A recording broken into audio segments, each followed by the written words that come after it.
The morning I listed every piece of HOA equipment from my barn on Facebook Marketplace as free pickup, 217 vehicles arrived at my driveway before noon. Pickup trucks, box trailers, a school bus converted into a mobile home. One man drove down from Pittsburgh with a flatbed to get the commercial BBQ grill. A Girl Scout troop came for the folding chairs. The VFW sent 3 trucks for the bleachers. Miranda Voss, the HOA president of Sycamore Ridge Estates, was standing in the middle of the driveway in a white blazer and sunglasses, screaming that I was stealing her community's property.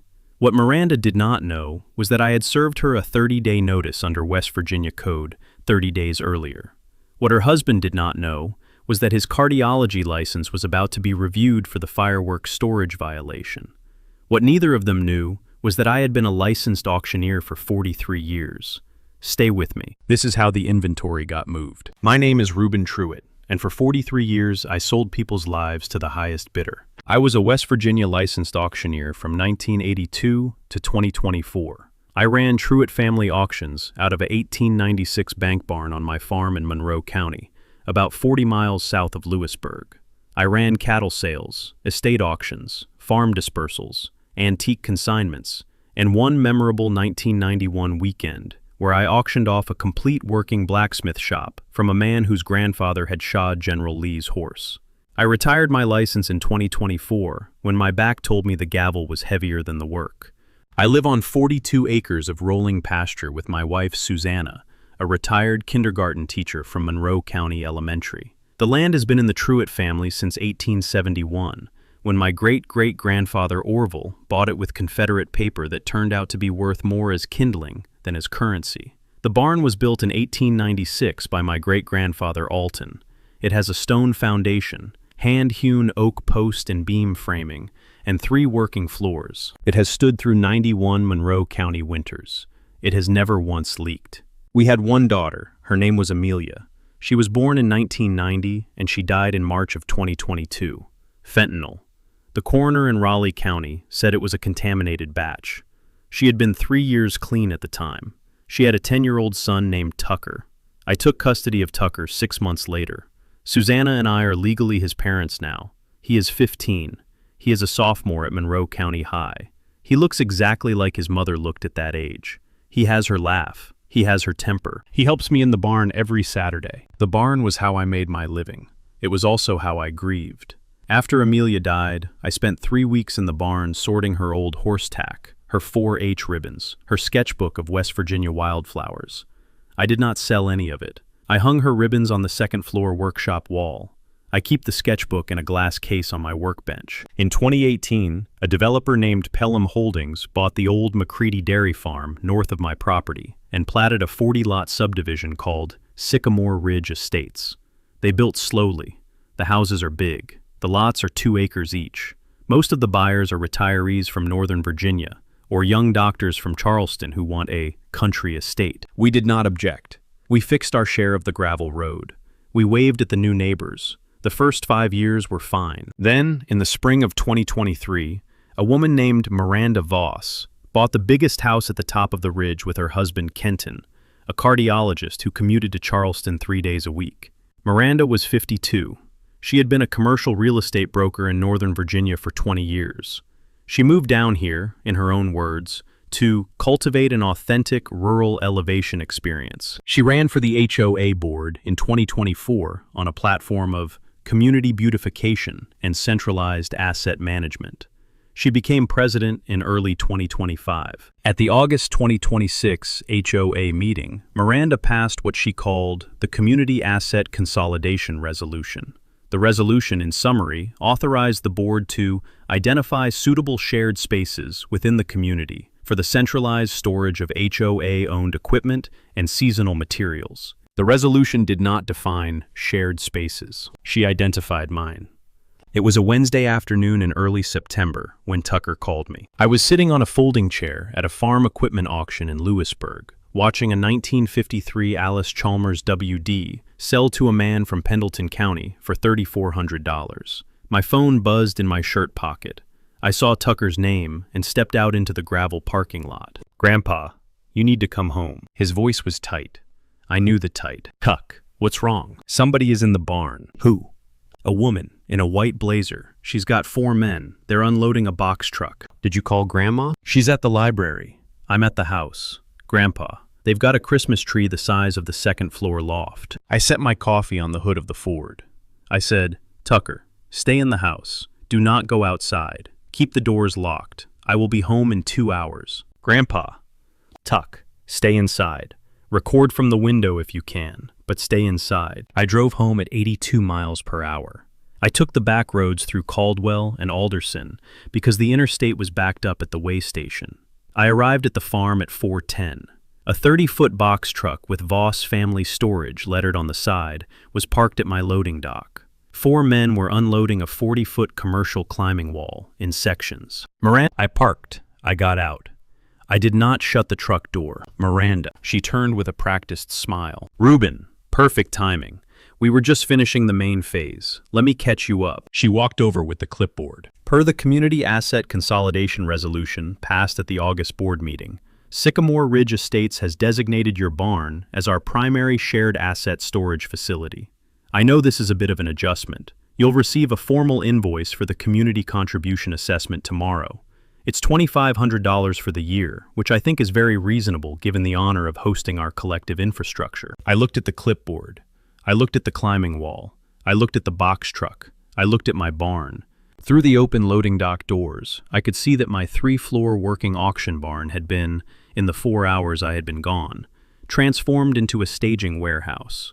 Folding chairs stacked to the second-floor joist, banquet tables against the east wall, a commercial BBQ grill on a pallet, what looked like pallet racks of holiday inflatables, tinsel garlands and clear totes, wooden holiday signage, a carousel horse, 2 industrial patio heaters, and, against the back wall of the loading dock, what my eye identified from 15 feet away as 4 cases of professional-grade mortar fireworks. I did not speak for a full 10 seconds. Then I said, Miranda, please remove everything from my barn and leave my property. Reuben, sweetie, the board passed the resolution. This is the designated storage site. I'm not in a position to... Miranda, your board cannot designate my barn as anything. This is private property. Reuben, we can discuss the particulars at the next board meeting. In the meantime, please consider this an honor. Your barn has been elevated to community status. I did not raise my voice. I have been through enough auctions to know that volume is the least convincing currency. Miranda, I am asking you, politely and on the record, to instruct your crew to load everything back on the truck and leave my property. She laughed. A small, bright, practiced laugh. Reuben, be reasonable. You have to see the bigger picture. She turned back to the men. She called out, let's finish the climbing wall sections. We're slightly ahead of schedule. I walked past her to the house. Tucker was standing at the kitchen window with his phone in his hand. Grandpa, did you see what she said? I heard what she said. Grandpa, she did it on purpose. Yes, she did. I put my hand on his shoulder. I said, Tuck, not yet. I'm going to call somebody who knows this better than the sheriff. I called Winslow Harkness at 5:02 p.m. Winslow Harkness is a 67-year-old estate attorney who runs a small practice out of a brick federal-style house in Lewisburg that he inherited from his grandfather. He has known me for 29 years. He was Amelia's attorney when she needed a custody agreement in 2015. He was Susanna's attorney when her mother died. He is the quietest, loud man in Greenbrier County. He answered on the first ring. Reuben, I heard about the barn already. Wiley Holcomb called me an hour ago. Already? Wiley Holcomb hears everything. He was at the auction in Lewisburg with you. He came home the short way. He drove past your place and he saw the box truck. Figure. Reuben, do not touch the contents. Do not move a box. Do not start an argument with Miranda. Document. Photograph. Lock up what you can. I want to drive down Friday and look at everything personally. In the meantime, do not return any of her phone calls, texts, or emails. Understood. And Winslow. Trust me, there is a better remedy. I am going to explain Friday. Just buy the time. I hung up. Susanna came home at 5:40. She stood in the kitchen and looked out the window at Miranda's crew still unloading. She did not say anything for a long time. Then she said, Reuben, is that a carousel horse? Yes. Is that a 40-foot climbing wall? Yes.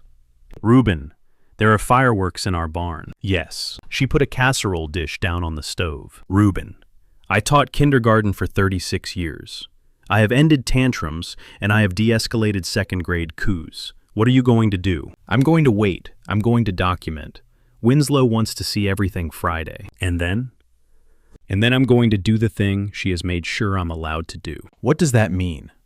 I looked at her. Susie, she put it in my barn. That changes the math. Susanna poured us both a glass of the iced tea I do not drink, and she drank. She watched the window. Reuben, she said, Amelia would have loved this. I know. The HOA board met 3 days later. Wiley Holcomb attended on my behalf with a tape recorder. The board voted, 5-1, to ratify Miranda's designation of my barn as the Sycamore Ridge Shared Asset Storage Facility. The one dissenting vote was a retired teacher named Bonnie Truesdale, who told me later over the phone that she had spent the entire meeting trying to figure out if I was hallucinating or if grown adults were actually doing this. The board also approved a $500 per month maintenance assessment against me, retroactive to the day of the fill. They voted to issue a lien if I did not pay within 30 days. The following Saturday, Miranda held what she called a community holiday decor prep party at my barn. 29 residents came. Some carried cookies and punch. They spent 4 hours on my loading dock assembling light strands, unpacking inflatable snowmen, and laughing loudly enough that Tucker came out of the house and watched from the back porch with his arms crossed. Tucker said, quietly, "Grandpa, are we just letting them?" I said, "Tuck, we're waiting." Waiting for what? For her to leave a long enough trail to follow. He did not fully understand. He was 15, but he trusted me. He went back inside and he did his algebra homework at the kitchen table, and he did not say another word about it all night. By the end of September, Miranda had held 3 prep parties in my barn. Her Facebook group, called Sycamore Ridge Living, had posted 41 photographs of our lovely shared storage space, a perfect rural backdrop for our collective endeavor. Each photograph was geotagged to my property. Each photograph named the barn as a community facility. I documented every single post. I printed every single photograph. I logged every single guest who came through my gate. Winslow Harkness had asked me to build a record, and I was building him a very thorough one. On October 4th, I padlocked the barn. On October 5th, Miranda cut the lock. Tucker caught it on camera. He had installed the wildlife camera himself the Sunday before, on a sycamore 20 feet from the loading dock door. He was 15. He had watched a YouTube tutorial. He had mounted it 6 feet up, pointed at a 45-degree angle, and he had tested it with me in the frame. It had 8-second pre-trigger buffering and cellular upload to his phone. The video was 17 seconds long. A man in khakis and a Sycamore Ridge hardscape polo walking up to my loading dock at 9:48 on a Sunday morning with a 4.5-inch angle grinder. A shower of sparks from my Medico lock. A second man behind him, holding a new padlock with an HOA tag on it. Miranda in the frame at second 12, standing at the edge of the driveway with a coffee, nodding. The Medico falling to the gravel, the new lock going on. 17 seconds. Tucker sent me the clip at 9:50 a.m. I was at the feed store in Union. I watched it leaning against the tailgate of my truck. I called Winslow. "Winslow, she just cut my lock." Silence. "Reuben, come to my office Monday at 9. Bring Tucker if he'll come. Bring every piece of paper you have on this. I want to build the file this week." Winslow. "Yes. How long before we can move?" Reuben. "If we file notice Monday afternoon, the clock starts Tuesday. 30 days. That puts us at the weekend after Thanksgiving. Black Friday weekend." Winslow was quiet. I could hear him thinking. "Reuben, I want to be very careful here. I want to explain the statute to you in person. There is a specific remedy under West Virginia Code that Miranda has, through her conduct, unlocked. It is cleaner than a lawsuit. It is faster than a lawsuit. It is more satisfying than a lawsuit. And I want you to sit with this before you say anything. It is perfectly legal." Winslow, Monday, 9 a.m. Bring Tucker. Tucker came with me. He wore the khakis Susanna had bought him for his spring band concert, and the button-down shirt Amelia had given him the Christmas before she died. He sat in Winslow's office with his hands folded, and he listened while a 67-year-old lawyer with half glasses on a chain explained to him, step by step, what West Virginia Code Section 38-10-4 does when a neighbor fills your barn with their stuff without asking. Winslow said, "Tucker, You tell me what you understand. Tucker thought about it. Then he said, if Grandpa gives her 30 days to come get her stuff, and she doesn't come get it, then the stuff is his. That's correct. Legally, it's called disposal of abandoned personal property on private land. The owner has 30 days from the date of certified notice. If the property isn't removed in that time, legal title transfers to the landowner. And then Grandpa can do anything he wants with it? Anything he wants. Sell it. Keep it. Give it away. Tucker thought about that. Then he said, Mr. Harkness, can Grandpa give it away for free? Winslow looked at me over his glasses. Mr. Truitt, your grandson may have the better instinct. I laughed. I had not laughed in 9 days. Tucker did not smile. He was thinking harder than I had ever seen him think. He said, Mr. Harkness, if he gives it all away for free, on the internet, and people come to pick it up, is that a problem for anybody except her? Winslow folded his hands. Tucker, that is, in fact, a public service. Tucker nodded slowly. He turned to me. Grandpa, please do that. I looked at him. I looked at Winslow. I thought about Amelia. I thought about the box truck pulling into my driveway while Tucker was home alone. I thought about the carousel horse. I thought about the fireworks. I said, Winslow, draft the notice. Winslow already had it printed. He slid it across the desk. He said, Reuben, sign 3 copies. I'll walk one to the county clerk this afternoon. I'll certified mail one to Miranda and one to the HOA. Tucker, you post the 3rd one on the barn door yourself. Tucker took the notice. He read it carefully. He said, yes, sir. We walked out of Winslow's office at 9:46 a.m. The clock had just started. Winslow drove down to the farm that afternoon with a paralegal and a digital inventory tablet. He walked the barn floor by floor and room by room for 4 hours. By the time he came out, he had a list. He sat at my kitchen table with Susanna and Tucker and me. Reuben, let me walk through the picture as I now see it, and I want Tucker to listen because I'll ask him questions. Tucker sat up straighter. First, the HOA has, without consent, placed $247,000 of personal property on private land. That is a textbook case of abandoned property under West Virginia Code, Section 38-10-4. The 30-day notice I filed today puts every owner of every item on notice. If the items are not removed by the expiration, they legally become yours. Second, I found 4 cases of professional-grade mortar fireworks in the back of your loading dock. Those are federally regulated consumer fireworks, subject to storage requirements under ATF rules and West Virginia Code Section 29-3E.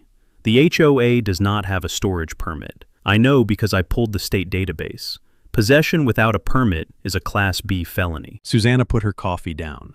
Winslow continued. Third, I went through the HOA board minutes for the last 3 years. The board has purchased these items over a 6-year period using community dues. Total documented spend, $247,000. But, and this is important, not all of these items were purchased by the HOA. I identified $38,000 worth of items that appear to be Miranda Voss's personal antiques and seasonal decor. She has, in effect, been using her own HOA's warehouse to store her personal property, and now she is using yours. Tucker said, Is that stealing, Mr. Harkness? It is closer to embezzlement than theft. It is a breach of fiduciary duty. Can she go to jail for that? She can. The fireworks are the shorter path. Susanna said, What about the invoice she sent Reuben? Void on its face. An HOA cannot bill a non-member. Reuben is not a member of Sycamore Ridge Estates. He has never paid a dime of dues. The lien threat is empty. I said, Winslow, say the plan out loud. Winslow took off his glasses and set them on the table. Reuben, I want to propose something that I have never recommended to a client in 39 years of practice. I want you to not sue. Susanna laughed. Tucker did not. Reuben, listen. If you sue her, this takes 2 years. She will delay every motion. Her husband will retain a Charleston firm. They will argue that the barn was volunteered, that the invoice was a misunderstanding, that the board vote was legitimate. The case will grind. You will win eventually. It will be expensive. It will be anticlimactic. The alternative? We follow the statute. 30 days. At midnight on the expiration, every item in that barn transfers to you by operation of law. You are a licensed auctioneer with 43 years of experience. You know how to move inventory. The cleanest disposition is a public offering at $0. Free pickup, advertised on every platform you have. We coordinate with 3 local charities for the higher value items. We announce the date in advance. We document every transaction. Miranda loses $247,000 in community assets in a single morning. The HOA has to refund every member who donated. The fireworks violation gets her arrested. Her board is recalled. And you do it all inside the letter of West Virginia law. Susanna said, "Winslow, that is evil." Susanna, that is literature. Tucker was grinning. It was the first grin I had seen on his face in 3 weeks. I looked at each of them. I thought about it for a minute. I said, "Winslow, 30 days. Start the clock." Winslow filed the notice with the Monroe County clerk at 2:40 that afternoon. He certified mailed 3 copies before 5. The clerk called me at 5:15 to confirm receipt. The statutory clock had officially started. I spent the next 30 days building the best inventory I had ever built. Tucker helped me. We started on a Saturday at dawn. I brought the flatbed trailer around to the loading dock, and I set up a work table on it with a laptop, a measuring tape, a camera tripod, and a stack of laminated inventory tags. Tucker handled the camera. I handled the descriptions. We worked for 11 hours that day. By the end of the first week, we had photographed, measured, described, and tagged every single item in the barn. $247,000 of HOA-funded property on a single spreadsheet. Serial numbers where available. Manufacturer. Condition. Estimated market value from my own 43 years of experience at the auction stand. 314 individual listings. Winslow added a dedicated legal column. Each item was tagged with its statutory basis for transfer. We separated Miranda's personal items into a dedicated section at the back of the loading dock. $38,000. 18 Lennox holiday pieces. 3 Persian rugs. 2 Eames lounge chair reproductions. A steamer trunk. 12 vintage ski sweaters. Winslow advised that these items would be returned to Miranda separately under a different statutory process, not as abandoned property, because she had mixed them with community assets in a pattern consistent with personal use, but as recovered private effects of a person being investigated for breach of fiduciary duty. The takeaway, if you ever find yourself in a similar storage dispute, is this. The difference between storing your stuff on my land and giving me your stuff under West Virginia law is a calendar. 30 days of certified notice, written, not spoken, filed with the county, not verbal, posted on the premises, not assumed. If you want the remedy, you follow the paper. Do not skip a step. I contacted 3 charities in the second week. The Mountaineer Children's Hospital in Morgantown, the VFW Post 4578 in Alderson, the Monroe County Meals on Wheels program. The Children's Hospital representative, a development director named Prudence Langley, drove down on a Tuesday afternoon. She walked the barn floor with me. She identified the 40-foot climbing wall, 8 sets of inflatable holiday characters, and the carousel horse as items they would accept for their annual fundraising carnival.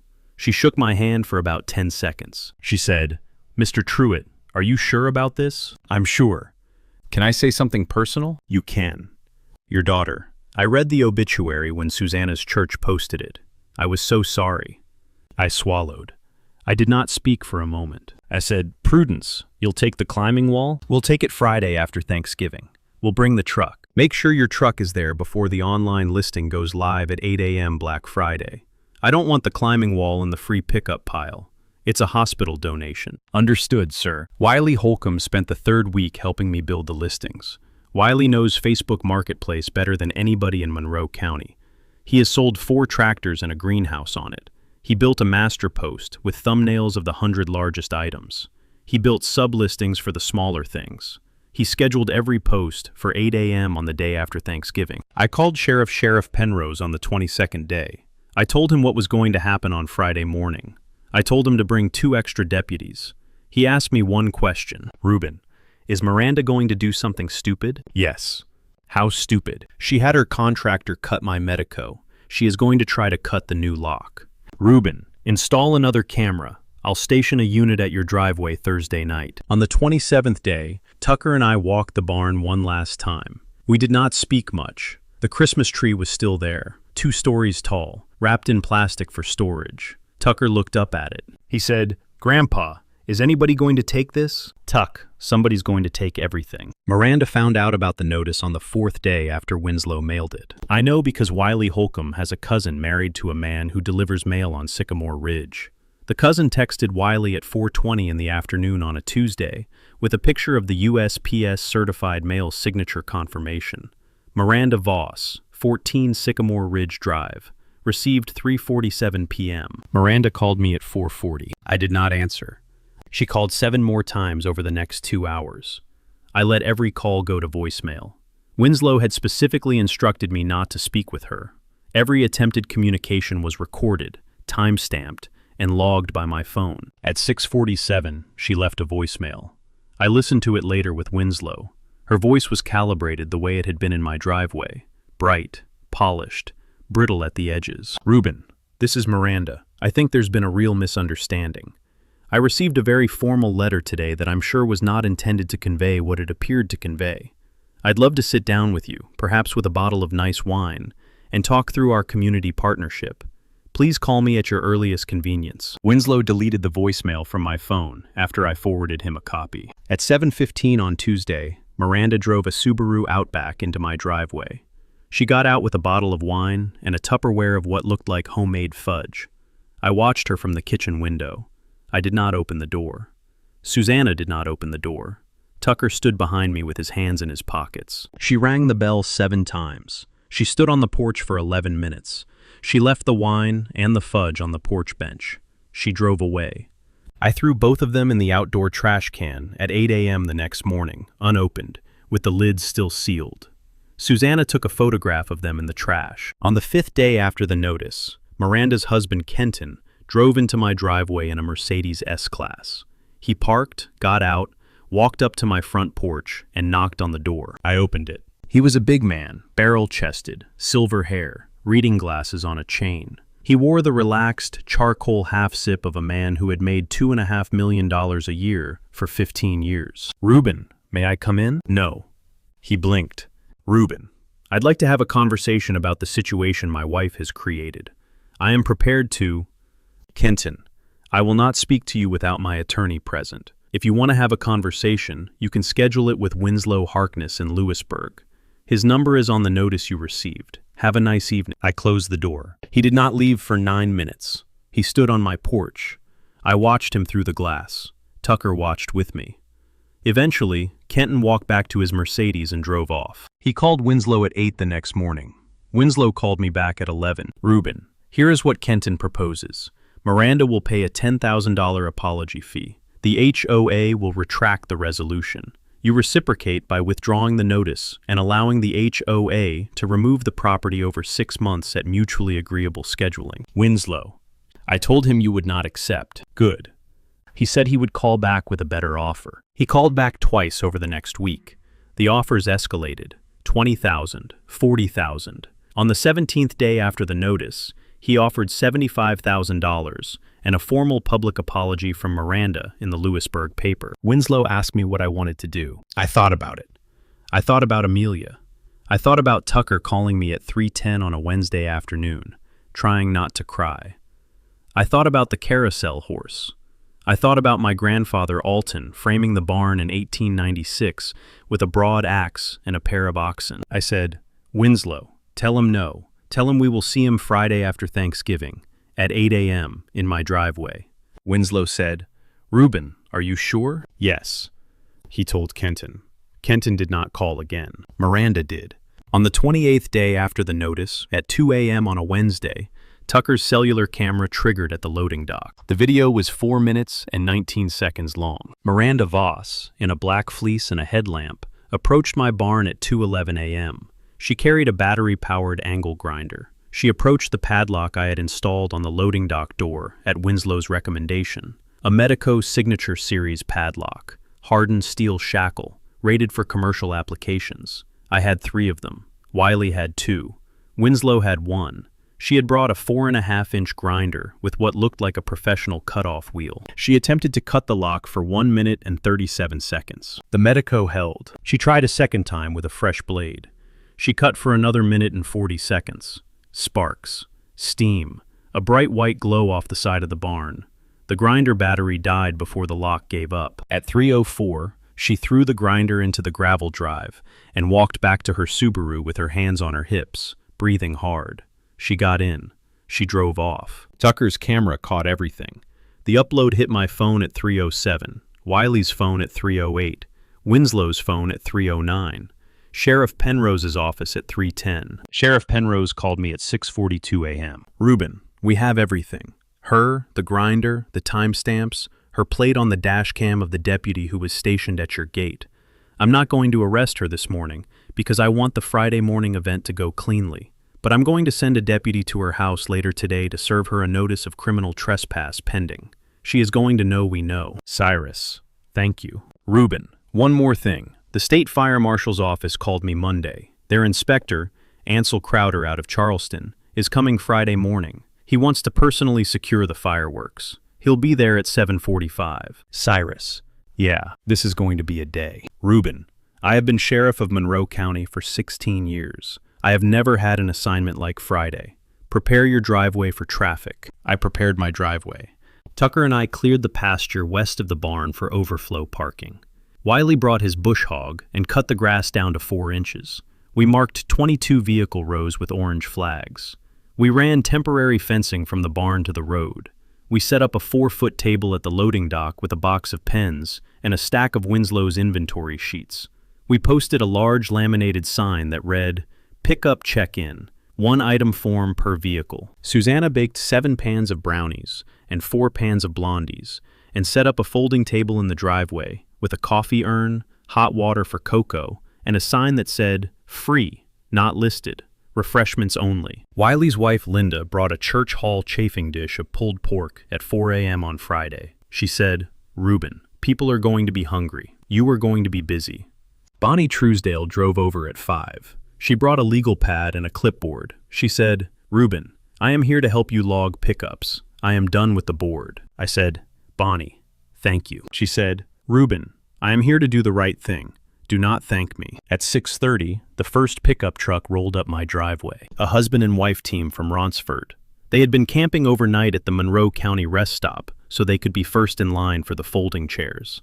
The listings were scheduled to go live at 8. By 7:15, 17 vehicles were lined up along the county road. By 7:40, Ansel Crowder from the state fire marshal's office arrived in a white state truck with a trailer. He walked the loading dock with Tucker, identified the 4 cases of mortar fireworks, photographed each case, loaded them into his trailer, and wrote me a receipt. He shook my hand. He said, "Mr. Truitt, I am going to be writing up this HOA's case for the state attorney general.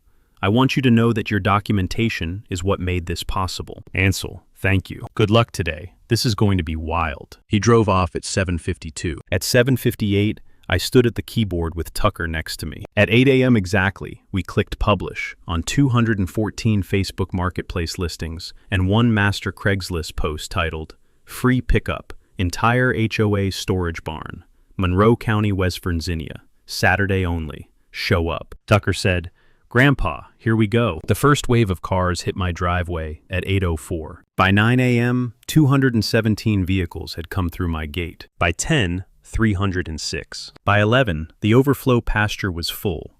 The county road was backed up for 3/4 of a mile toward Union, and Sheriff Penrose had posted 2 additional deputies on traffic control. The deputies were waving vehicles through a rolling rotation.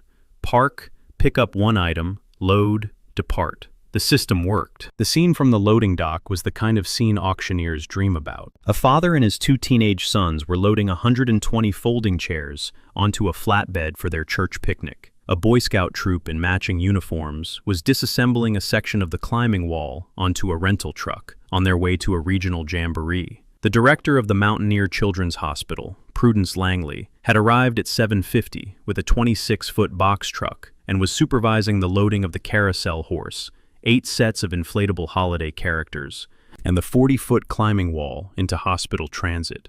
The VFW post 4578 had brought 3 trucks and a trailer for the bleachers and the commercial barbecue grill.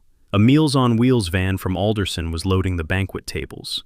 A family from Pendleton County had driven 2.5 hours for the industrial patio heaters. They loaded them, hugged me, and drove off in under 10 minutes. The 20-foot artificial Christmas tree left my barn at 9:47 a.m. in a U-Haul rented by a church group from Beckley. They had volunteered to use the tree at a community Christmas event for children of incarcerated parents. I did not ask them which children. I did not need to. Susanna watched the U-Haul pull out of the driveway with her hand over her mouth. Wiley Holcomb was running check-in. Bonnie Truesdale was logging pickups on the legal pad. Winslow Harkness was standing by the loading dock with a tablet, documenting every transaction. Tucker was handling the small item table, where he was giving away cases of holiday lights and strings of tinsel to children for free, with a little formal handshake each time. At 10:04, a WCHS-TV news van parked at my gate. A reporter named Weatherby Lane came up the driveway with a cameraman. She had received a tip from somebody at the Lewisburg court clerk's office. She had driven down from Charleston in a hurry. She interviewed me for 12 minutes at the edge of the loading dock. I did what I have done for 43 years at an auction stand. I gave her the facts in order, without elevation, without theater, without grievance. I explained the August resolution. I explained the fill. I explained the notice. I explained the statute. I explained the fireworks. I named the charities. I thanked my wife and my grandson. I did not name Miranda. I did not need to. At 10:32, Miranda Voss drove up my driveway in her Subaru Outback. She parked sideways across the pickup lane and got out in a white wool coat and leather boots. She walked up to the loading dock. She was screaming before she cleared the first row of parked vehicles. "You are stealing community property. Every single person in this line is complicit in theft. I am calling law enforcement." Sheriff Penrose was 15 feet away. He did not move. Miranda saw him. She walked straight up to him. "Sheriff, I want these people arrested. This man has unlawfully seized community assets and is distributing them to a mob." Sheriff Penrose took off his hat. He looked at her evenly. "Mrs. Voss, I am not going to arrest anybody here today. I am going to ask you to step back across the driveway to where your vehicle is parked." "I will not. This is my community's." She stepped forward. She grabbed at his sleeve. She should not have done that. A second deputy was behind her within 3 seconds. Sheriff Penrose stepped back 1 pace. The deputy took Miranda's arm. She struggled. She kicked at him. She caught him once in the shin. She was in cuffs within 7 seconds. She screamed. She screamed at the sheriff. She screamed at me. She screamed at the cameras. She screamed at Weatherby Lane, who was holding her boom mic 10 feet away. She screamed at Tucker, who was at the small item table, handing a 6-year-old a string of red Christmas lights. Tucker did not look up. The small girl with the Christmas lights said, "Thank you, sir." Tucker smiled at her and said, "You're welcome. Merry Christmas early." The cameras caught it all.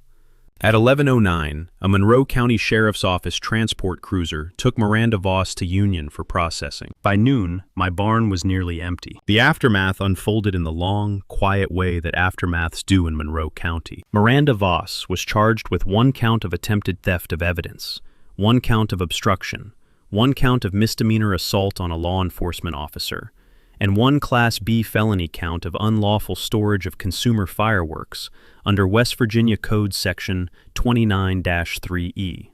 She pleaded guilty in January to reduce charges. She was sentenced to 18 months of suspended jail time, a $45,000 fine, 300 hours of community service at the Mountaineer Children's Hospital donation intake dock, and a 2-year no-contact order against me, Susanna, and Tucker. Kenton Voss, her husband, was not criminally charged, but the West Virginia Board of Medicine opened a formal ethics inquiry into his signature on the HOA resolution that filled my barn.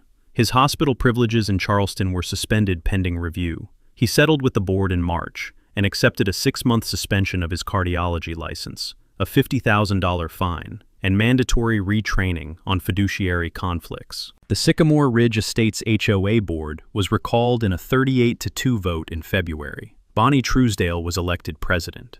The first agenda item at the new board's first meeting was the unanimous repeal of the Community Asset Consolidation Resolution. The second item was a letter of apology to me, read aloud by Bonnie and entered into the community record. The HOA dues were refunded in full to every homeowner who had contributed to the items in my barn over the previous 6 years. Total refund, $263,000, paid from the HOA's insurance reserves and from a special assessment against Miranda's property. Miranda's house was listed in May. It sold in August for $150,000 less than she and Kenton had paid for it. The Vosses moved, I am told, to a gated community outside Sarasota. In March, Susanna and I established the Amelia Truitt Recovery Fund. The fund supports three things. First, harm reduction outreach and recovery scholarships for young people in Monroe, Summers, and Greenbrier counties who are on paths similar to my daughter's. Second, summer arts programming at the county high school for kids who have lost a parent to the opioid epidemic.